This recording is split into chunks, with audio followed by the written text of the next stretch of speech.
Hello, I'm Simulated Irk, and welcome to Simulated Irk Flashing Lights. This is a new emergency services roleplay game, and this episode is being recorded on the day of opening release. It's an early release alpha version, and we had a look at the fire engine in the first episode, and now we are going to have a look at the ambulance side of things and just get to know the ambulance and what we can do.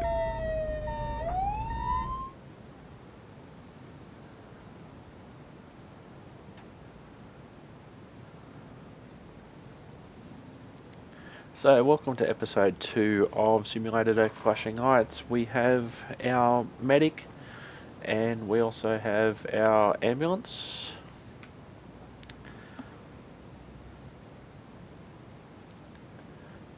Ambulance! Sirens!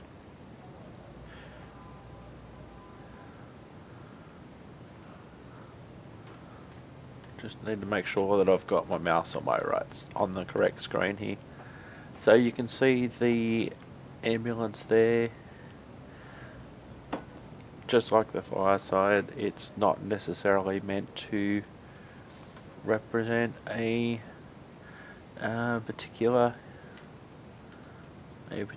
environment or a particular company or whatever. It's a fairly generic ambulance. So let's get in. Okay, so we can left click to get in our vehicle. Now I've turned the radio off, and you can get rid of the radio by pressing F3.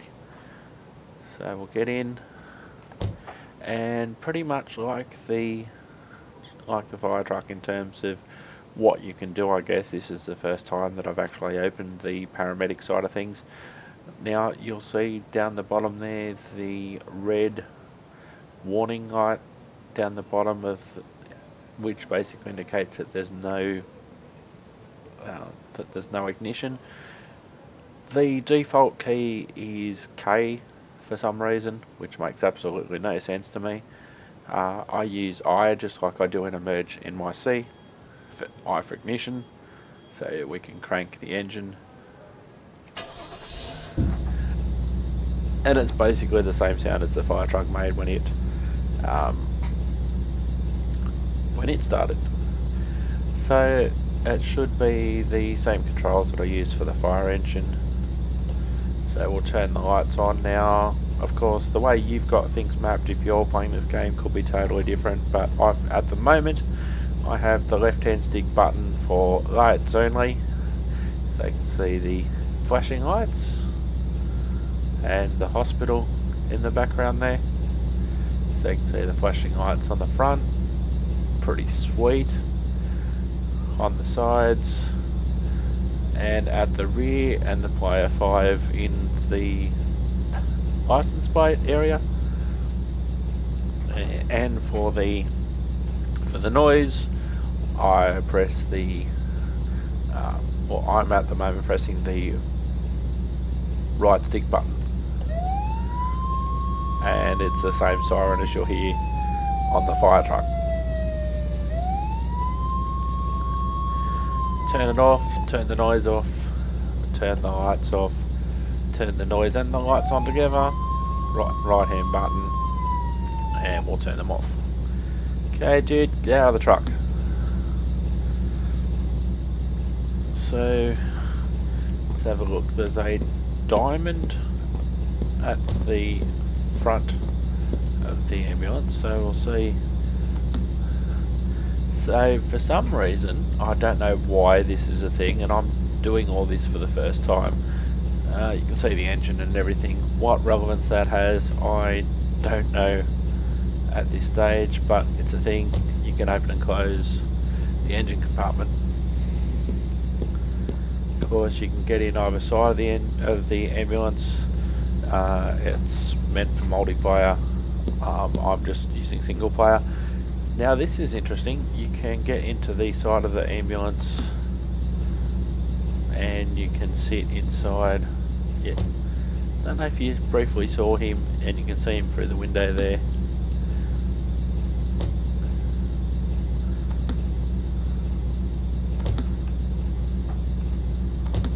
But presumably that's so he can go in and treat a patient inside.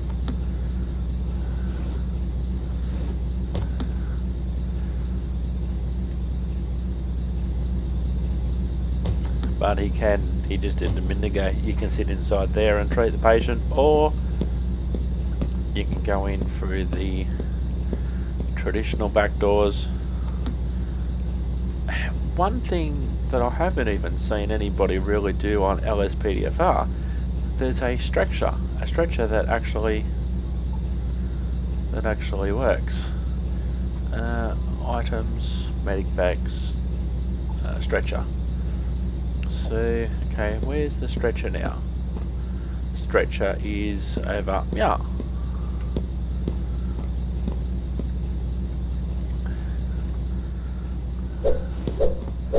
Why are you throwing punches, dude?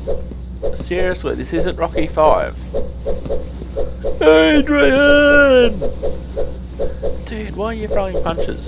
I'm clicking both mouse buttons, by the way, if you're wondering how I'm doing that. Maybe that's something you can do in multiplayer. You can have like a police, fire, medical punch-a-thon, and you can just punch each other up. You'd get pretty motion sick after a while, but okay, now let's see. Again, I might have to do a bit more reading, but there is a stretcher there that somehow, maybe if I just left click the thing, maybe I have to be at the head of the stretcher. Stop throwing punches. Okay, stretcher. Okay. Okay, so just like how he's walking, just like how he walks, is how I'm managing to get him to walk very slowly at this stage, while he's pushing the stretcher. Well, that's quicker. Pull the sticks back towards me, and I'll see if I can adjust the camera angle.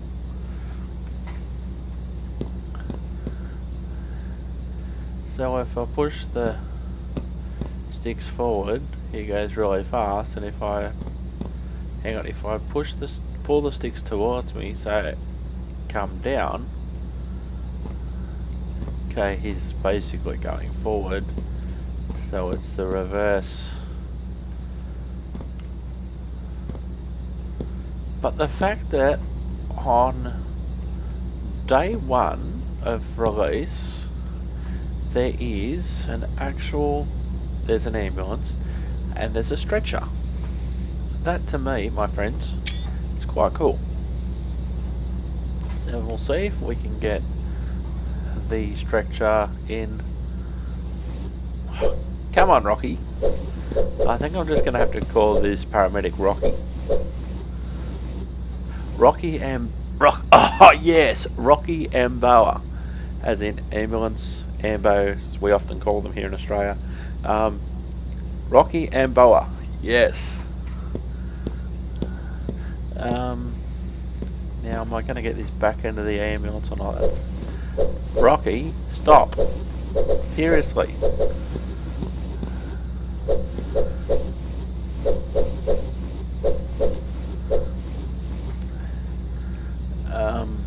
How did I move how did I move the stretcher again?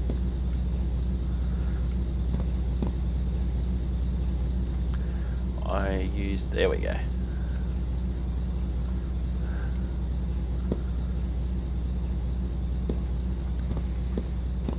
Oi, Rocky.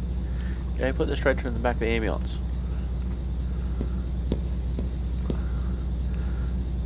Should I ask old mate Bobby if he wants a ride? Dude, stop with the fighting. He's got a fair jab on him. as Rocky and Boa.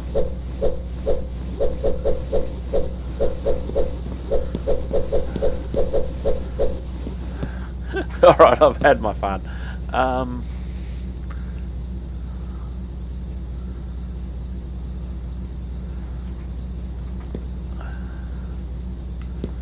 Now I presume I need to get where that green. If I do a complete 360, whoops. Dude, seriously?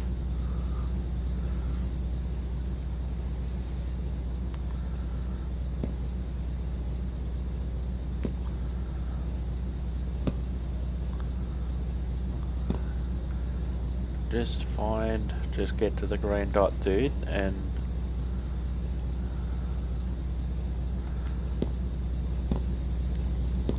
there we go.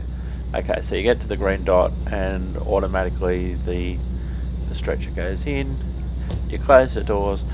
Now, this is me being a bit silly here, but you always see on TV, and I presume they do it in real life, when there's a paramedic in the front of the ambulance and another paramedic or maybe a cop or something, they've got the patient in, they close the doors, they bang on the door twice, bang bang, and that's their signal for the paramedic in the front to take off to the hospital.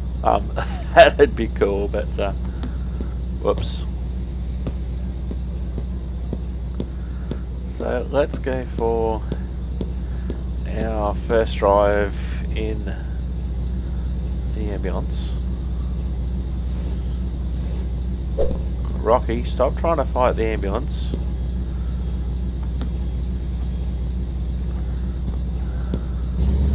Alright, let's go.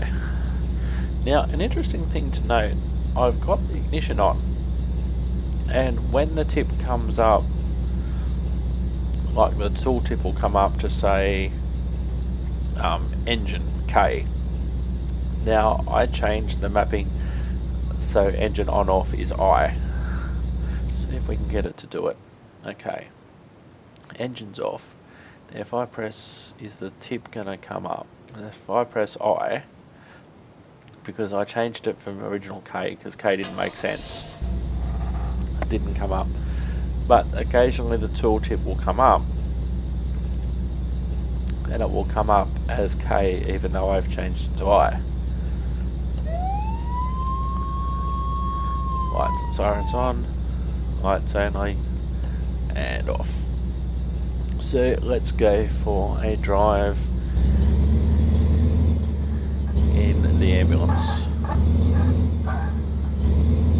Oh yes, the ambulance ramp. That's what we should do while we're here, just in case I don't make it back here. Let's go into the hospital. Okay, Rocky, let's go, buddy. Should always close the door of your ambulance, Rocky. There we go. Now, at the moment, if we go... Okay, so there's not even a door at the moment, so at the moment, let's have a look. What's this? Oh, that's if you want to become a firefighter or whatever, you come back there, because as we saw in the first episode, there's no fire station that I saw. So, and here on this side is where we drop the patient if we had one. So obviously that's going to be a little bit further developed at a later stage. Hey Rocky, can you always look straight at me when you're walking towards me? So just for my own curiosity, we'll walk to the other entrance of the hospital. There's probably going to be nothing in there either.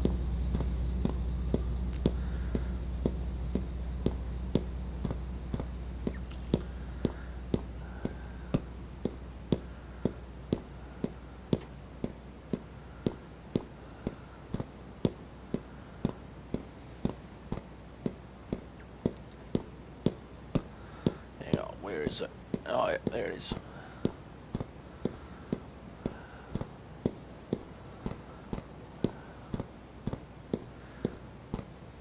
We'll see if we can even get in, because like some buildings in GTA, nah, you can just, the walls, the doors and that are just painted on, so it just looks like a door, but it's actually not. Okay, so the entrance and the only thing accessible in the hospital we've just seen.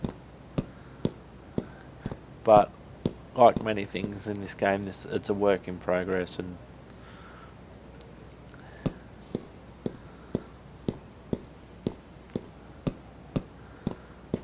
of course I'm pretty sure I mentioned it before, this is the day of release of the early access alpha.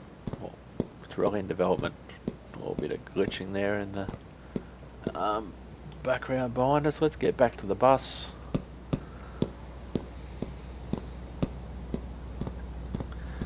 Now, we had a bit of a cruise around town in the previous episode as the fire trucks. I'm not going to repeat that, just to repeat that in the ambulance. So we'll take the road out of town and go on, Rocky, get in the ambulance.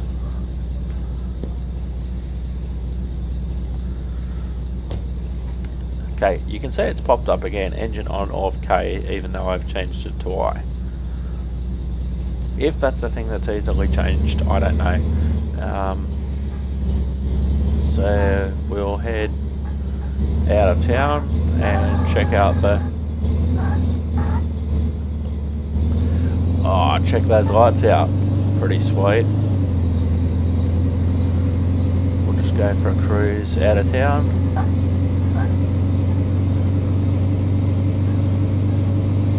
Now, I am driving this with my controller. Not everything's mapped perfectly at the moment. Some cars have just sprung up. The environment out here is not too bad. And again, this could be settings of when cars spawn and that sort of thing. You know, there is a limit in these, especially in these early development stages of early access and alpha versions, about how far the graphics ahead come in or spawn or whatever, as the developers try and optimize things. And there's a lot of different people with a lot of different setups as well, so that can also determine what people see, what things are happening to them. There's one thing to run like a private beta sort of thing, but when you come down to, you know, people like me and other people who play games, you know, general members of the public, ambulance isn't the easiest to control. But it's obviously not as heavy as the fire truck, and it shouldn't be as nimble as the police car. I haven't driven the police car yet, but it's believable.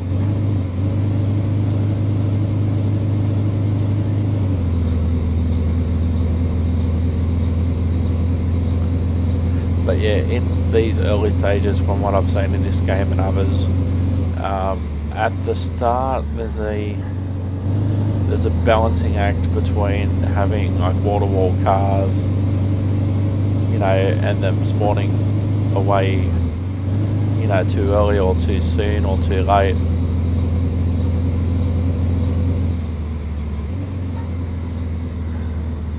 And some of it could be down to settings as well. So we've got a service station here. I have seen in another video that this can be the location of a fire, for instance. Fairly basic at the moment, but a lot of things in this game are. But I'm sure over time things like that will improve. And let's face it, you're not buying this game because you want a petrol station that looks 100% authentic. It's not a petrol station simulator. You know, the gameplay is what's important. You know, how easy is it to drive the emergency vehicle to the scene? How easy is it to do things on scene? how easy is it to drive back. You know, those sort of things. It's not as if, whoops. Now, interesting, I didn't lose any reputation points for that, even though I was going lights, but no siren. Oh, we've come to another city by the looks of it. It's pretty cool.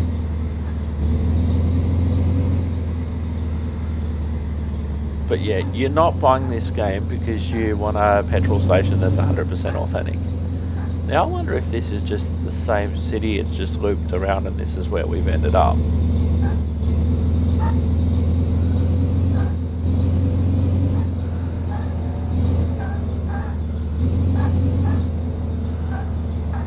So that's what it looks like it's done. It's sort of like, you know how in Pac-Man you go off the left-hand side of the screen through the tunnel, and then you end up at the right-hand side of the screen like a wraparound tunnel. That's what that road possibly reminds me of. You know, then again, I could be 100% wrong, but that's what it looks like has gone on. Now, I mentioned in the first episode, just in case you didn't see it, this is the police station.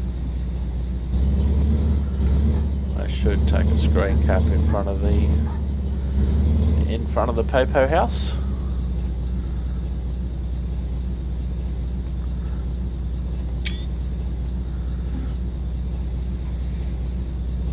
So that's the police station.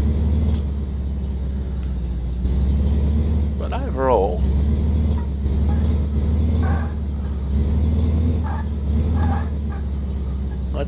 we should actually do. I've got to think where I started the lights and sirens run that you've seen in the opening for this episode.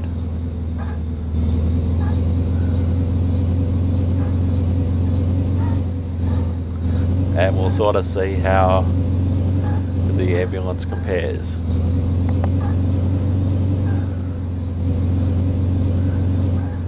So I think actually what I should do, I should show you that clip and I'll tell you exactly where I started, and I'll show you exactly where I started and where I finished on this Lights and Sirens run prior to the first episode with the fire truck.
enjoyed that episode of Simulated Earth Flashing Lights. We just did a Lights and Sirens run there to compare that to the fire truck, and overall I think it went a little bit better than the fire truck. Also the ambulance is smaller, and also I knew where I was going, which is important, I think. Anywho, I'm Simulated Erk, simulatedurkgaming.com, and I will see you next time for Simulated Erk Flashing Lights. Next time, we'll go as the police.